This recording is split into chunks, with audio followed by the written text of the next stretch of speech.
चलिए आज देखिएगा एक नया टॉपिक जिसमें हम बात करेंगे कि पीसी या कंप्यूटर के मुख्य घटक कौन कौन से होते हैं। ठीक है, लेकिन उसको स्टार्ट करने से पहले आपके सामने है 20 क्वेश्चन और इस क्वेश्चन को थोड़ा सॉल्व करेंगे हम लोग। ठीक है, तो देखिएगा कंप्यूटर संबंधित प्रश्नों में निम्न में से कौन सा कथन गलत है। जल्दी से पढ़िए और बताइए कि कौन सा कथन है जो गलत है इनमें। ठीक है, आप एक ही पर्सनल कंप्यूटर का उपयोग करके 3 अधिक ईमेल आईडी नहीं बना सकते हैं। दूसरा है ईमेल आईडी में रिक्त स्थान नहीं हो सकते। एक ईमेल आईडी में केवल एक वर्ण होना चाहिए। ईमेल आईडी केस संवेदी या सेंसिटिव होता है। ईमेल आईडी बनाया आप लोगों ने, सभी ने लगभग तो बनाया होगा। ठीक है, जिन लोगों ने नहीं बनाया होगा उनको भी बता दूं मैं आपको कि आप जो है जब ईमेल आईडी बनाते हैं, ठीक है, तो वो ईमेल आईडी आपका केस सेंसिटिव होता है। केस सेंसिटिव मतलब अगर आपने, ठीक है, ईमेल आईडी बनाया है तो ईमेल आईडी का जो केस सेंसिटिव मतलब कैपिटल और स्मॉल की बात जब होती है तो याद रखिएगा ऐसे में ईमेल आईडी हमेशा केस सेंसिटिव हो जाता था। लेकिन बात देखिएगा आप एक ही पर्सनल कंप्यूटर का उपयोग करके तीन से अधिक ईमेल आईडी नहीं बना सकते। तो क्या आपने ऐसा काम किया है कि एक ही कंप्यूटर में आपने 3 से अधिक ईमेल आईडी बनाया हो? याद रखिएगा बना सकते हैं। ठीक है, आप हजारों की संख्या में ईमेल आईडी बना सकते हैं यहाँ पर। ठीक है, और यही जो है आपका गलत है। ठीक है, तो ऑप्शन ए गलत है इसमें, याद रखिएगा, याद रखिएगा। ठीक है, क्लियर है? ठीक है, तो याद रखिएगा। अच्छा, यहां पर जो है ना आपको जो गलतियां होती हैं या फिर आप जो मैंने बताया इंग्लिश में जो इश्यूज आते हैं वो यही आते हैं कि हमेशा आपको इंग्लिश जरूर पढ़ लेना है जब ऐसे क्वेश्चन आएंगे, और थ्योरेटिकल क्वेश्चन हो तो ज्यादा पढ़ लीजिएगा। क्यों? क्योंकि यहाँ पर ना कुछ संख्या हिंदी में छूट जाते हैं। जैसे यहाँ पर क्या होता है, इंग्लिश में क्या है, यहाँ पर एक वर्ड, ठीक है, तो एक वर्ण जो है यहाँ पर इंग्लिश में कुछ अलग है। ठीक है, तो ग्रुप वर्ड का जो ग्रुप होता है उसके लिए एक हटा दिया गया, सिर्फ वर्ड लिखा गया है। तो वर्ड मतलब होता है ग्रुप, और ग्रुप में याद रखिएगा आप ग्रुप का प्रयोग कर लेते हैं इसमें। ठीक है, तो बात समझिएगा कि इसके लिए आपको थोड़ा सा इंग्लिश को पढ़ना जरूरी है। ठीक है, चलिए नेक्स्ट क्वेश्चन देखो, देखिएगा। त्रुटि मुक्त गणना करने की क्षमता एक कंप्यूटर की खालिस्तान विशेषता का प्रतिनिधित्व करती है। गति, आईक्यू, शुद्धता, क्षमता। जल्दी से बताइएगा कि जो त्रुटि मुक्त गणना करने की जो क्षमता है वो कंप्यूटर की कौन से प्रकार की फैसिलिटी को बताती है? जल्दी बताइएगा। शुद्धता, इसे क्या कहते हैं हम लोग इंग्लिश में, क्या कहते हैं शुद्धता को? हाँ, कंप्यूटर में कभी भी ये चीज नहीं आता है, याद रखिएगा। ठीक है, इसका जो शुद्धता होता है इसको बोलते हैं एक्यूरेसिटी। ठीक है, मतलब एक्यूरेसी जो होता है बेसिकली, ठीक है, वो शुद्धता है इसकी। ठीक है, एक्यूरेसी कहा जाता है। तो याद रखिएगा ये इसकी एक्यूरेसी पर डिपेंड करता है, एक्यूरेसी पर डिपेंड करता है शुद्धता पर। ठीक है, और शुद्धता क्या है यहाँ पर, याद रखिएगा उसका त्रुटि मुक्त गणना शुद्धता कहलाता है। ठीक है, चलिए नेक्स्ट क्वेश्चन जल्दी से देखिएगा। कंप्यूटरों के संदर्भ में कंपैटिबिलिटी का अर्थ क्या है? ठीक है, जो कंप्यूटर है उसके संदर्भ पर जो कंपैटिबिलिटी होती है वो क्या है? सॉफ्टवेयर प्रयोक्ता के लिए सही काम कर रहा है, यह जॉब को हैंडल करने के लिए वर्सेटाइल है, यह सॉफ्टवेयर कंप्यूटर पर चलने में समर्थ है, और सॉफ्टवेयर कंप्यूटर पर स्थायी रूप से उपलब्ध है। ये आपके व्यापम का क्वेश्चन है ये। ठीक है, जल्दी से आंसर कीजिएगा। कंपैटिबिलिटी जो होता है वो क्या होता है, किसे कहते हैं कंपैटिबिलिटी?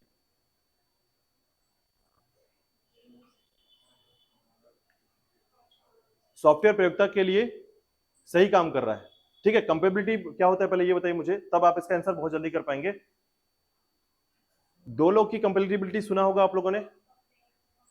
नहीं, कंपेयर करना नहीं है यहां पर। जैसे होता क्या है, दो इंसान जब साथ रहना चालू करते हैं ना तो बहुत लड़ते हैं।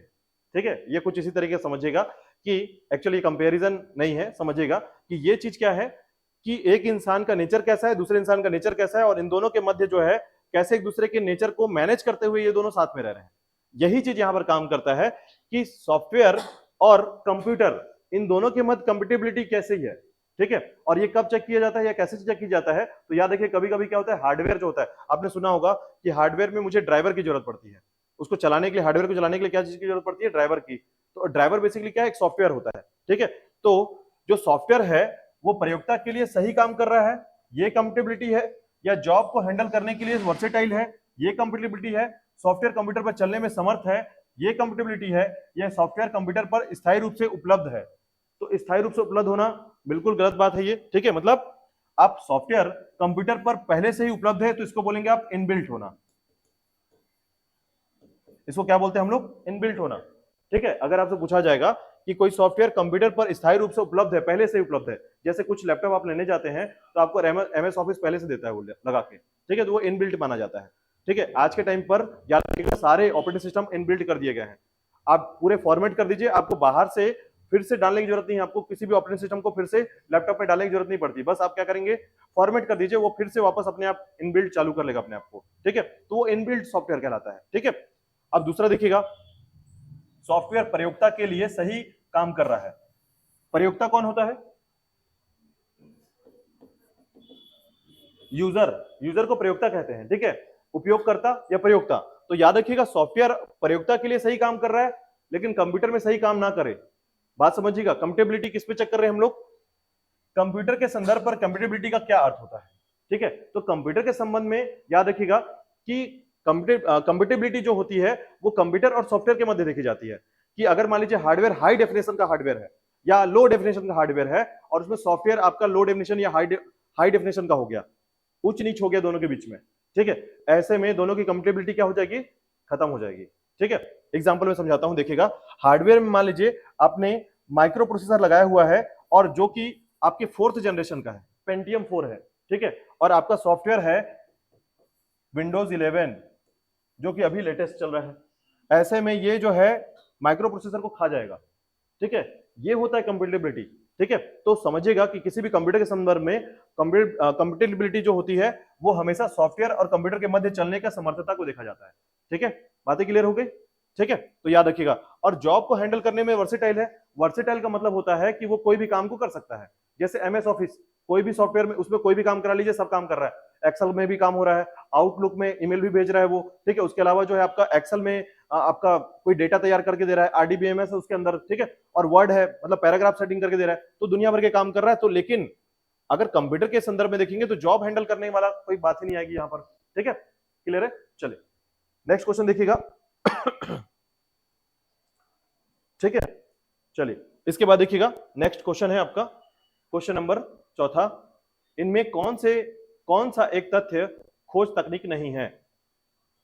इनमें से कौन सा एक तथ्य खोज तकनीक नहीं है? साक्षात्कार, प्रश्नीकरण, अवलोकन, फोटोग्राफी। खोज तकनीक।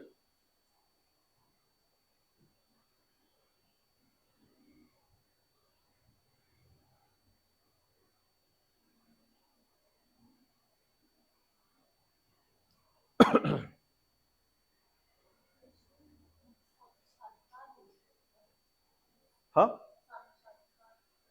साक्षात्कार क्वेश्चन कर नहीं सकते, साक्षात्कार में इंटरव्यू है आपका। खोज तकनीक जानते हैं आप लोग होता क्या है? मतलब ये थोड़ा सा हिंदी है, जान लीजिए।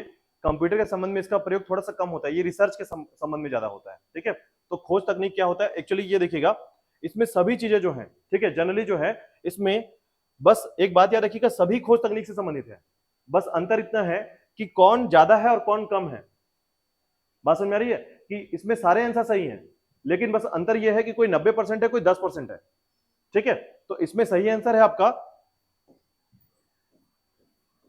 साक्षात्कार, ठीक है। तो साक्षात्कार भी सही है, लेकिन याद रखिएगा कब? जब ये तीनों ऑप्शन उसके साथ होंगे तब, ठीक है, वरना साक्षात्कार भी गलत हो जाएगा ऐसे में, ठीक है। तो ऐसे में समझिएगा कि प्रश्नीकरण, अवलोकन और फोटोग्राफी जो होता है ये सभी एक तथ्य खोज, तथ्य का मतलब यहाँ पर जो फैक्ट रिसर्च है, ठीक है, फैक्ट जो रिसर्च किया जा रहा है ये सभी उसके अंतर्गत आते हैं। और देखिए इसके अंदर क्या क्या चीज आ जाती है, इसको थोड़ा सा याद रखिएगा।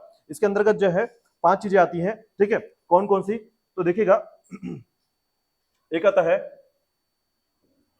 डॉक्यूमेंटेशन फॉर्म, ठीक है। प्रलेखन विधि इसको बोलते हैं, डॉक्यूमेंटेशन फॉर्म, ठीक है। इसको बोलते हैं डेटाबेस का नमूनीकरण, ठीक है। और इसके बाद देखिएगा अनुसंधान,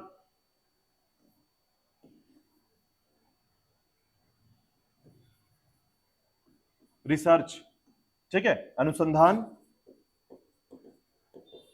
ये रिसर्च है आपका, अनुसंधान आता है इसके अंदर। और देखिएगा इसके अंदर आता है अवलोकन, कार्य परिवेश और अवलोकन, कार्य परिवेश और अवलोकन, ठीक है। इसके अंतर्गत आता है आपका प्रश्नावली,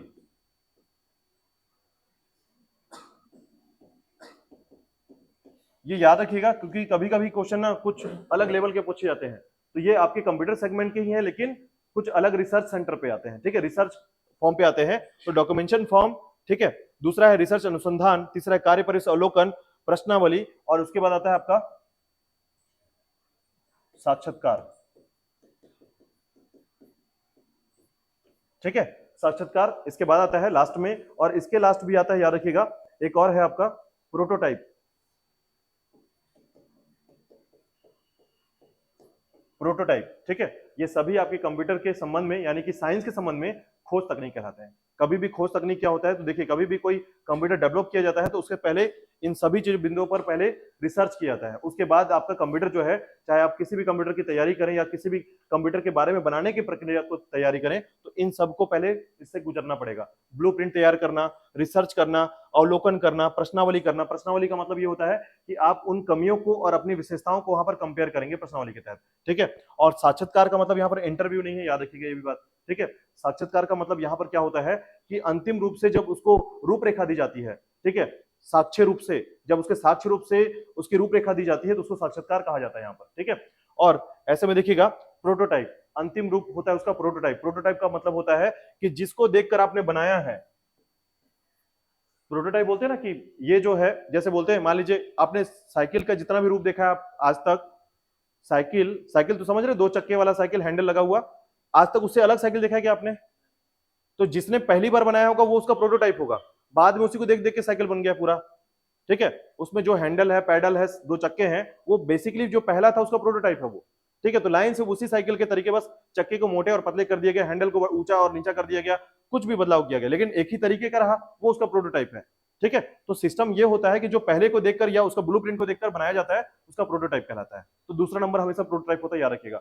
यानी पहले कंप्यूटर को देखकर दूसरा कंप्यूटर जो बनाया गया है वो पहले का क्या रहेगा? प्रोटोटाइप रहेगा, ठीक है। तो इसको बोलते हैं कॉपी, ठीक है। चलिए नेक्स्ट देखिएगा इसके आगे।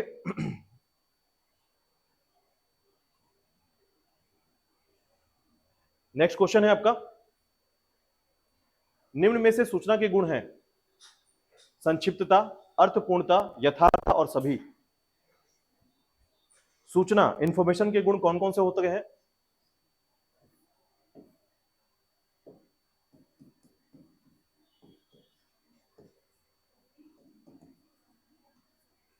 तो संक्षिप्तता क्या होता है?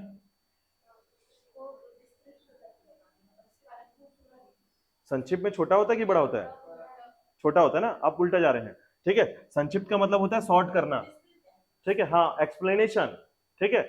उसके बाद अर्थपूर्ण मतलब मीनिंगफुल, ठीक है। यथार्थता, एक्चुअलिटी, ठीक है। एक्चुअल क्या है?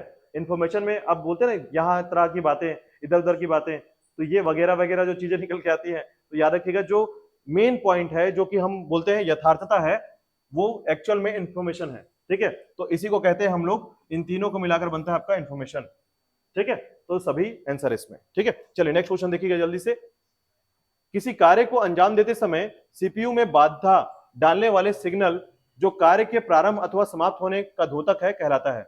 वायरस, वार्म, त्रुटि, व्यवधान। हमेशा वायरस ही प्रॉब्लम क्रिएट करता है।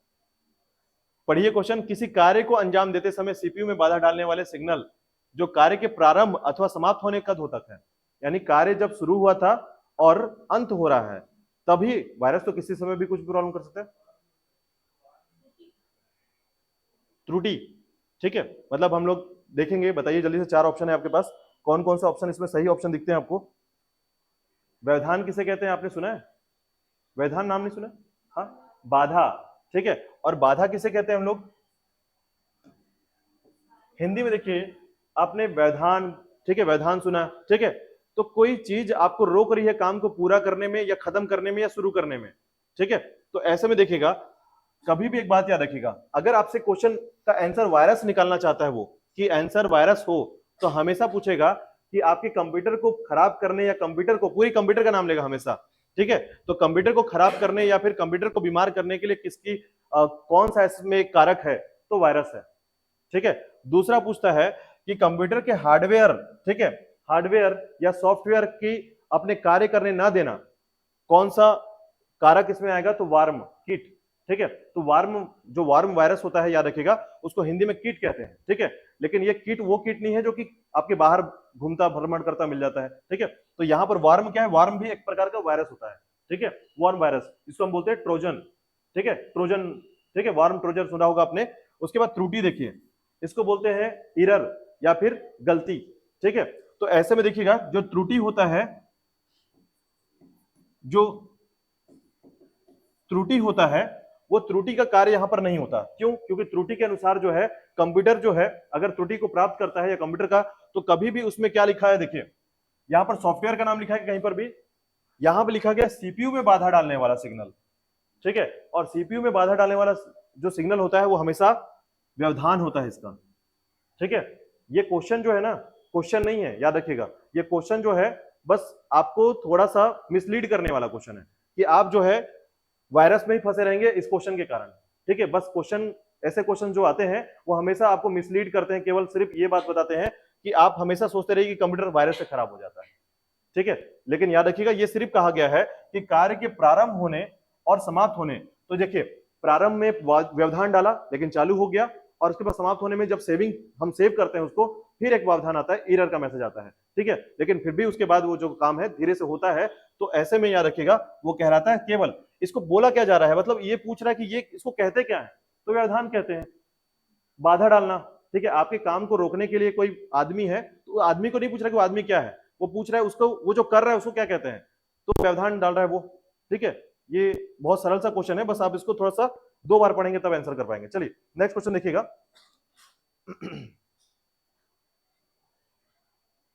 निम्न में से कौन सा गुण कंप्यूटर की स्थिति के अनुरूप लचीले व्यवहार को दर्शाते हैं? लचीला व्यवहार, निम्न में से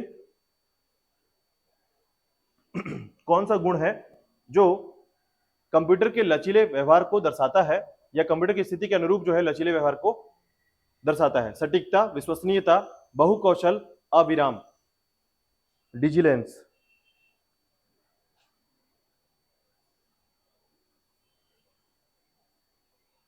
जल्दी से बताइएगा।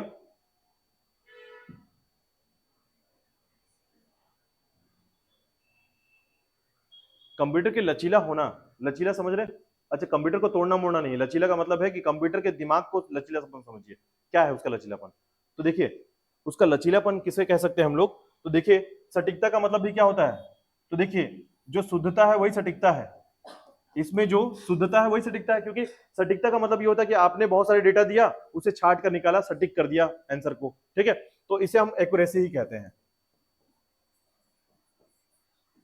और विश्वसनीयता क्या है आपका, तो विश्वास आप इसी शुद्धता पे कर लेते हैं कि जो डेटा हमको मिलेगा, रिजल्ट जो मिलेगा वो विश्वास है, तो उस विश्वास में आप इसकी विश्वसनीयता पर बात करते हैं। तो याद रखिएगा ये जो विश्वास है, ठीक है, ये विश्वास उसके लचीलेपन को नहीं दर्शाता, क्योंकि वो तो उसका काम कर रहा है अपना, ठीक है। उसके लचीलेपन को समझिए, उसका लचीलापन दर्शाता है उसकी वर्सेटिलिटी पर, ठीक है।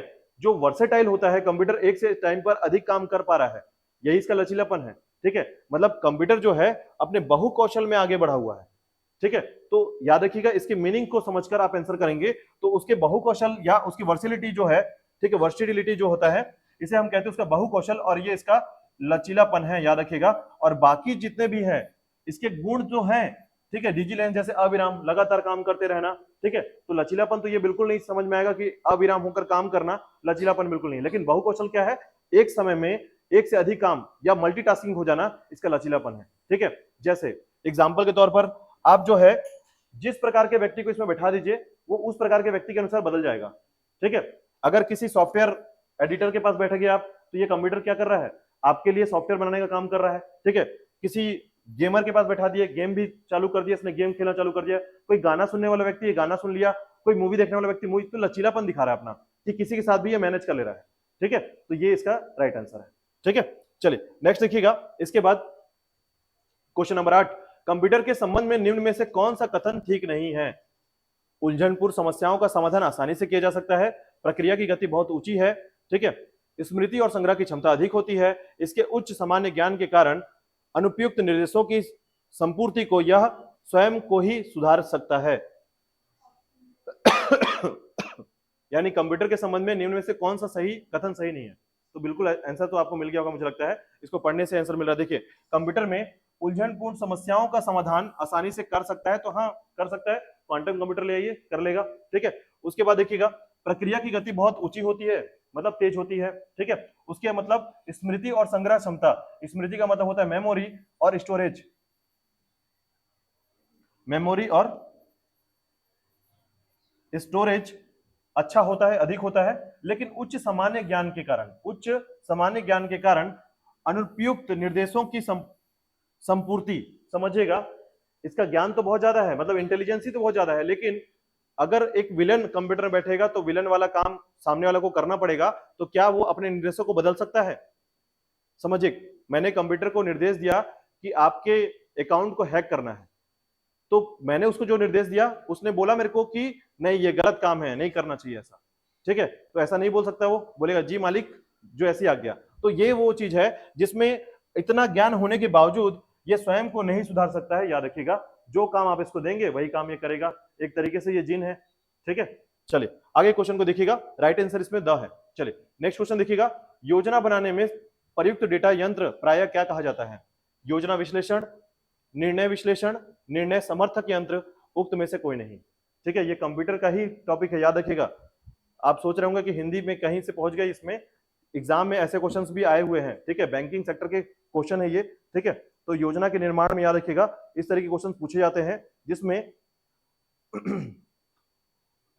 योजना बनाने में प्रयुक्त घटक डेटा यंत्र प्रायः क्या कहलाता है? योजना विश्लेषण, निर्णय विश्लेषण, निर्णय समर्थक यंत्र, ठीक है, और युक्त में से कोई नहीं। हाँ, योजना विश्लेषण, ठीक है। देखिए इस पे ना आप यहां पर समझिएगा, योजना का मतलब होता है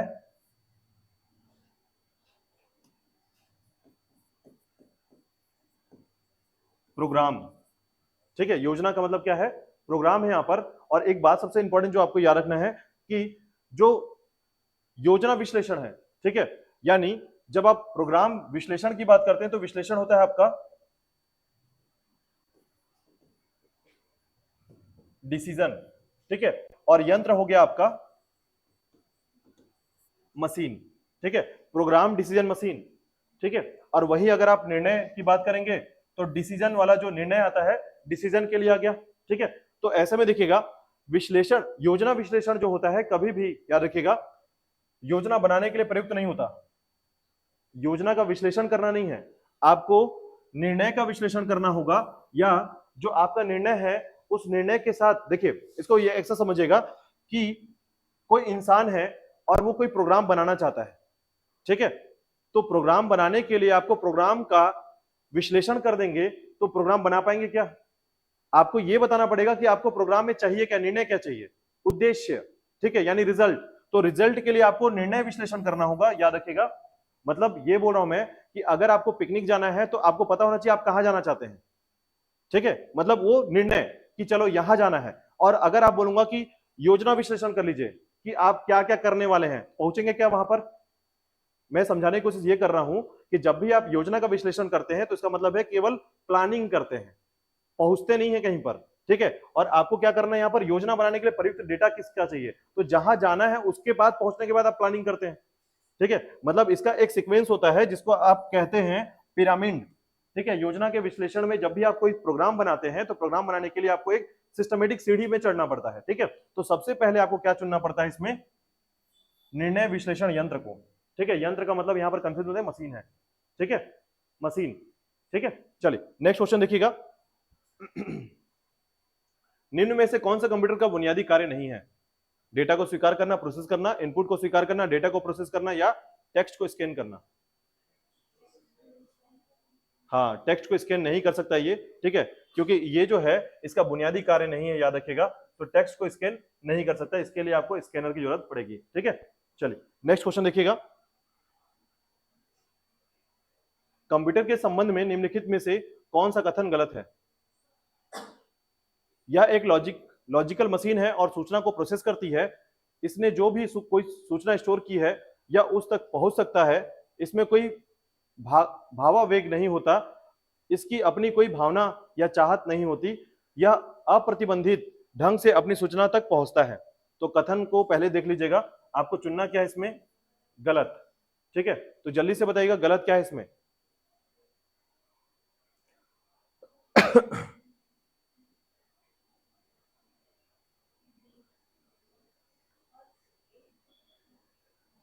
यह एक लॉजिकल मशीन है और सूचना को प्रोसेस करती है। इसने जो भी कोई सूचना स्टोर की है उस तक पहुंचा जा सकता है या यह उस तक पहुंच सकता है। इसमें कोई भावावेग नहीं होता। भावावेग समझते क्या होता है? क्या बोलते बताइए जल्दी से।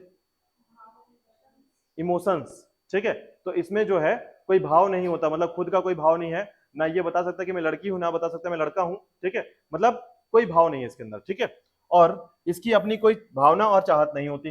तो बिल्कुल सही बात है, ना इसको आप चाय पिलाइए ना घूमने ले जाइए, कोई बात नहीं है इसकी। ठीक है, तो ये देखिएगा, ये तीनों जो हैं अपने आप में सही है।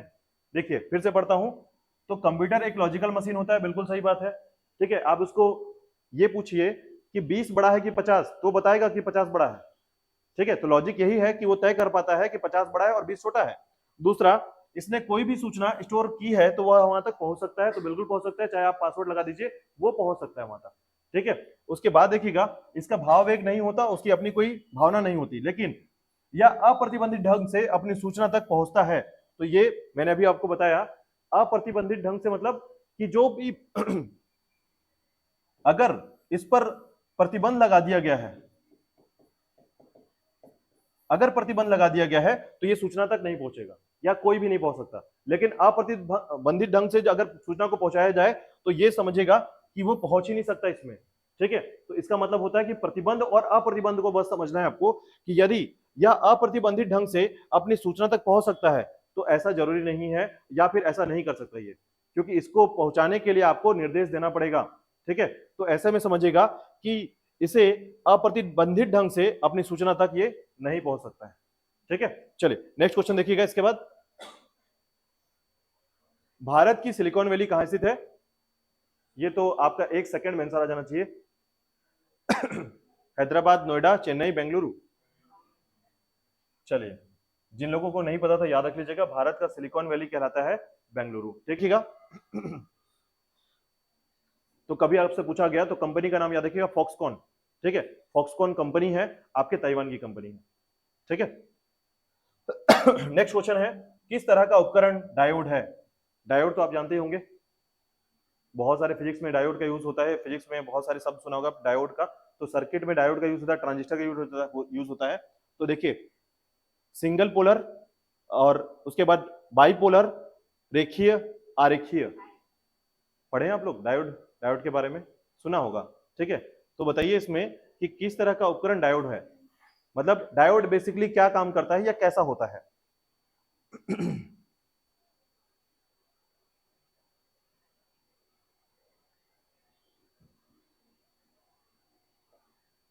जल्दी से बताइए।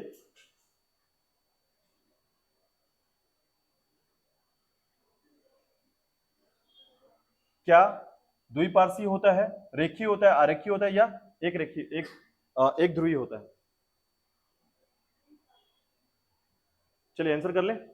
ठीक है, इसमें देखिएगा, इसे कहते हैं आरेखीय। ठीक है, आरेखीय होता है, याद रखिएगा। और आरेखीय के संबंध में एक बात याद रखिएगा, जब हम लोग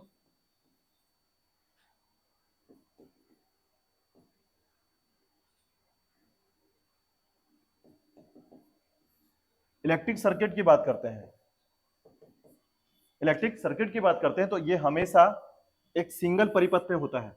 ठीक है, और ऐसे में याद रखिएगा, ये हमेशा कैसा रहेगा? आरेखीय होगा। रेखी क्या होगा? ये हो गया रेखीय। ठीक है, और डायोड क्या होगा? हमेशा आरेखीय। आरेखीय मतलब आपको पता होगा कि अगर आप एक फेस को पकड़ लेते हैं और अगर आप नीचे से अपने आप को, मतलब अपने पास से चालक के तौर पर इसको प्रवाहित नहीं करेंगे, बिजली को प्रवाहित नहीं करेंगे, तो ये आरेखीय नहीं कहलाएगा, ये रेखी कहलाएगा, क्योंकि एक ही दिशा में जब विद्युत बह रही है। लेकिन जब तक आपको पता होगा कि अगर आप बैटरी को देखते हैं तो बैटरी में जब एक तरफ होता है आपका प्लस और एक तरफ माइनस, बल्ब को चलाना है तो दोनों को टच करना पड़ेगा, दोनों को टच करना पड़ेगा। तो ऐसे में ये आरेखी बन जाता है। अगर ये रेखी बोलेंगे तो कैसा होगा, ऐसा होगा केवल, ठीक है, कि दोनों को हमने एक को टच कर दिया, ये रेखी हो गया। तो डायोड जो होता है वो हमेशा कैसा होता है, आरेखी होता है। उसको दोनों परिपथ यानी इलेक्ट्रिक सर्किट का जो परिपथ पूर्ण करने के लिए जिसको कहा जाता है कि पूर्ण किया जा रहा है या बिजली का प्रवाह पूर्ण किया जा रहा है, उसे हम आरेखी कहते हैं। ठीक है, चलिए नेक्स्ट क्वेश्चन देखिएगा। सामान्य तापक्रम पर सिलिकॉन डायोड का रोचिका विभव क्या होता है? ये कंप्यूटर साइंस के अंदर आप पहुंच चुके हैं थोड़ा सा, ठीक है, थोड़ा सा हाई लेवल है, लेकिन इसके बारे में आप आंसर कर सकते हैं थोड़ा सा, ठीक है। तो बताइएगा, कम से कम थोड़ी बहुत बातें याद रहेगी आपको। सामान्य तापक्रम पर या कमरे के तापक्रम पर सिलिकॉन डायोड का रोचिका विभव क्या होता है? ठीक है, तो रोचिका विभव जो होता है इसको बोलते हैं हम लोग, याद रखिएगा, अर्धचालक जो है, ठीक है, इसे कंडक्टर कहा जाता है, या फिर आपका रोचिका विभव जो होता है ये पोटेंशियल कहलाता है। ठीक है, तो याद रखिएगा, इसका आंसर मैं डायरेक्ट आपको बताता हूं, 0.7 वोल्ट। ठीक है, 0.7 वोल्ट जो होता है सामान्य तापक्रम पर रोचिका विभव होता है आपका सिलिकॉन डायोड का। ठीक है, तो सिलिकॉन डायोड आपको पता होगा कि ये जो डायोड होता है, ठीक है, ये पी जंक्शन पर काम करता है। ठीक है, जब आप जो है ना एंड, नॉर और नॉट, ये जब पढ़ेंगे ना तब ये सब पढ़ा जाता है। आपके फिजिक्स का टॉपिक है, लेकिन कंप्यूटर के अंदर फिजिक्स का टॉपिक है ये। ठीक है, चलिए नेक्स्ट क्वेश्चन देखिएगा। छोटे सिलिकॉन चिप पर ट्रांजिस्टरों और अन्य इलेक्ट्रॉनिक कंपोनेंट सहित कंप्लीट इलेक्ट्रॉनिक सर्किट को क्या कहते हैं? Work station, CPU, magnetic disk, complex circuit. Complex circuit, देखिए वर्क स्टेशन क्या है, आपने कल ही परसों पढ़ा हुआ है कि वर्क स्टेशन किसे कहते हैं।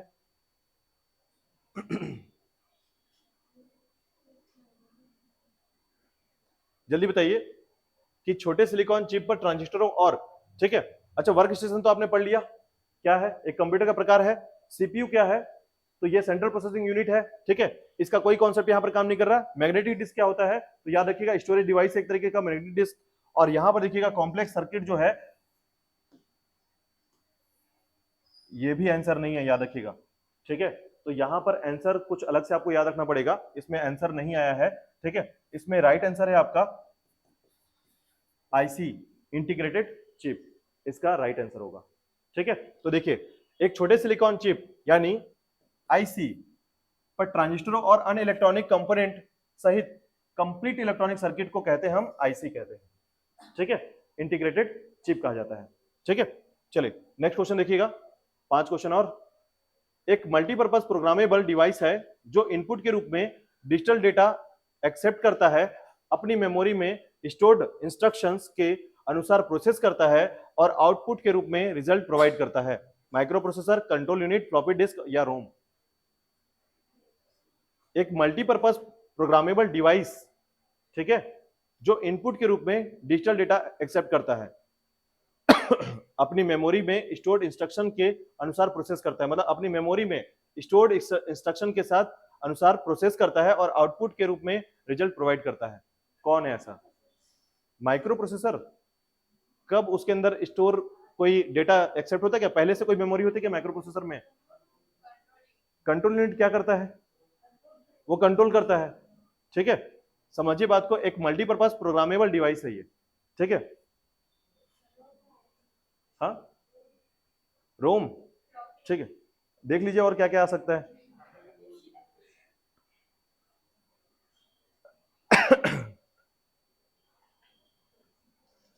देखिए सबसे पहले नीचे से स्टार्ट करेंगे इस पर। ठीक है, तो देखिए सबसे पहले देखिएगा कि जो रोम होता है वो क्या होता है, इसका फुल फॉर्म क्या होता है रोम का?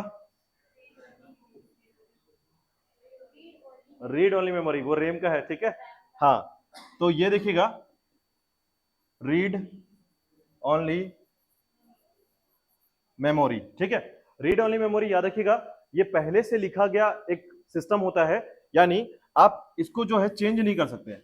रोम में याद रखिएगा, रोम में लिखा गया पहले से जो इंस्ट्रक्शन होता है या जो इसकी पूरी की पूरी प्रोग्राम होती है वो लिखा जा चुका है, केवल पढ़ सकते हैं, दोबारा उसमें लिख नहीं सकते, दोबारा उसमें क्या नहीं कर सकते हैं, कोई भी हस्तक्षेप नहीं कर सकते हैं। ठीक है, तो यहां पर याद रखिएगा जब ऐसा बोला जाता है कि प्रोग्रामेबल डिवाइस है जो इनपुट के रूप में डिजिटल डेटा को एक्सेप्ट करता है तो कुछ एक्सेप्ट नहीं करता रोम, ठीक है, याद रखिएगा। इसके बाद देखिए फ्लॉपी डिस्क, तो फ्लॉपी डिस्क जो होता है ये खुद खाली एक स्टोरेज डिवाइस है, ठीक है, तो इसकी तो बात ही नहीं कर सकते क्योंकि फ्लॉपी डिस्क एक खाली स्टोरेज डिवाइस होता है।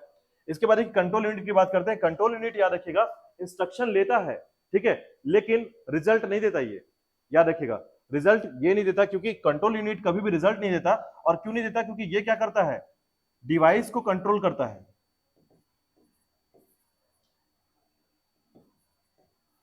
ठीक है, डिवाइस को कंट्रोल करने का काम कर रहा है, कौन कर रहा है? कंट्रोल यूनिट कर रहा है।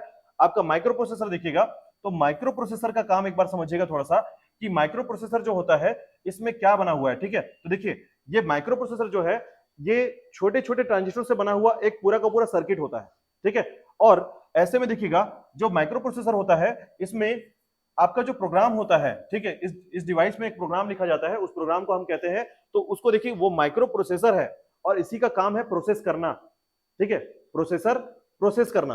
अब समझिएगा कि इनपुट के रूप में डिजिटल डेटा एक्सेप्ट करता है। कभी भी जब आप कीबोर्ड में प्रेस करते हैं, डेटा प्रेस करते हैं, तो ये हमेशा बाइनरी में लेता है और बाइनरी के जो 0-1 होते हैं वो डिजिटल डेटा में आते हैं, ठीक है, डिजिटल डेटा को एक्सेप्ट कर रहा है और ऐसे में देखिएगा अपनी मेमोरी में स्टोर्ड इंस्ट्रक्शन के अनुसार प्रोसेस करता है। तो प्रोसेस करने का काम ही केवल माइक्रो प्रोसेसर का है, याद रखिएगा, इसीलिए इसको माइक्रो प्रोसेसर कहा जाता है, ठीक है। तो मुख्य तौर पर याद रखिएगा माइक्रो प्रोसेसर इसका राइट आंसर है, ठीक है। चलिए नेक्स्ट देखिएगा, कंप्यूटरों के लिए आईसी चिप का प्राय किस पदार्थ का बना होता है? इसके अलावा क्रोमियम का बना होता है। मान लीजिए इसमें सिलिकॉन नहीं है ऑप्शन में, तो अच्छा, जरूरी नहीं कि आंसर इसमें बाकी तीन में भी हो, याद रखिएगा सिलिकॉन और जर्मेनियम, ठीक है, सिलिकॉन और जर्मेनियम। क्रोमियम कहां चले जा रहे हैं? क्रोमियम जो है, ठीक है, हाँ, नाम याद रखिएगा, सिलिकॉन से बनता है आपका और दूसरा जर्मेनियम से बनता है। सबसे पहले सिलिकॉन ही ऑप्शन में रखिएगा, ठीक है, जब ऑप्शन में नहीं है तभी जर्मेनियम के पास जाते हैं, ठीक है। चलिए नेक्स्ट क्वेश्चन देखिएगा, संगणकों के में प्रयुक्त आईसी चिप प्राय निम्नलिखित से बनाए जाते हैं। आईसी चिप किससे बनाए जाते हैं? तो देखिए संगणक के लिए प्रयुक्त जो आईसी चिप होता है वो पर्ण से, पर्ण मतलब क्या होता है? पत्ता, ठीक है, उसके बाद क्रोमियम से, सिलिकॉन से, स्वर्ण से, ठीक है, तो आपका सिलिकॉन से बनाया जाता है, अभी पढ़ा आपने जस्ट, ठीक है। चलिए नेक्स्ट क्वेश्चन देखिएगा, इसके बाद कंप्यूटर में इस्तेमाल होने वाली इंटीग्रेटेड सर्किट चिप्स बनाने में निम्नलिखित में से कौन से रासायनिक तत्व टेट्रावायलेट उपधातु का इस्तेमाल किया जाता है?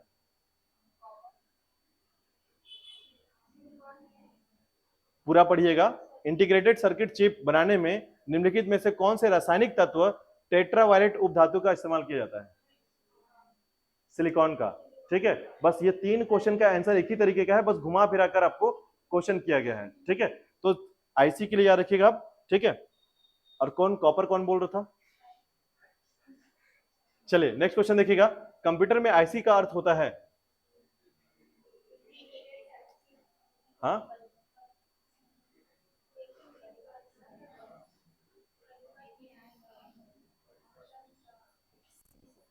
आपका आईसी का फुल फॉर्म क्या होता है? इंटीग्रेटेड सर्किट होता है या चिप होता है?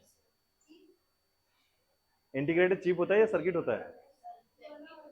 दोनों होता है, ठीक है, याद रखिएगा, लेकिन हम सर्किट बोलेंगे, इंटीग्रेटेड सर्किट चिप कहते हैं, ठीक है, याद रखिएगा।